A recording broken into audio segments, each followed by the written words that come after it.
டேய் மாப்பிள்ள கூட படித்த பையன் இருந்துட்டு சொன்னேன், டேய் ஹிந்தி பிரச்சனையை பற்றி ஒரு வீடியோ போடுறான் மாப்பிள்ள அப்படின்ற மாதிரி சொன்னேன். நான் நானே போடலாம் தான்டா இருந்தேன். நான் போட்டேன்னா இவங்க என்னை பார்க்குறவங்களாம் தப்பாக நினச்சிருவேன்டா.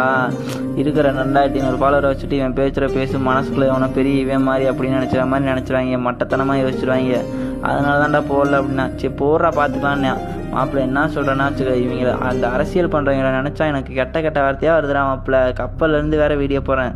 நான் இப்போ தப்பாக பேசி போட்டேன்னா வச்சுக்க, மற்றவங்களுக்கு கெட்ட பேராக போயிடும், கப்பல்லேருந்து வேலை பார்க்குறவங்களுக்குலாம். அதனால அடக்கிட்டு இருக்கேன் மாப்பிள்ள. இவங்க தமிழை வளர்க்குறேன், தமிழை முன்னேற்றுறேன், ஹிந்தி உள்ளே வந்தால் தமிழ் அழிஞ்சு போயிடும் அப்படி இப்படின்னு ஒன்று பண்ணுறாங்க தெரியுமா. அதெல்லாம் அரசியல் போட்டி ஈகோ காண்டிடா மாப்பிள்ள. நாளைக்கே காசு கொடுத்தாங்கன்னா அப்படியே மண்ணை மூடி போச்சு போட்டு போன மாதிரி போயிடுவாங்க, முட்டா போயிடுவேன். அவங்க அரசியல் எப்படி தெரியுமா மாப்பிள்ள, அவன் மையம் வந்தேன் முட்டா போய் அவனுக்கு அரசியல்னாவே என்னன்னு தெரியாது. மண்ணாங்கட்டி மூளையனை கூப்பிட்டு வந்து துணை முதலமைச்சரான். அவன் ஆடுறது நம்மள ஆடுறதுக்கு அவன் ஆடுறான். இதுதான் மாப்பிள்ள அவங்க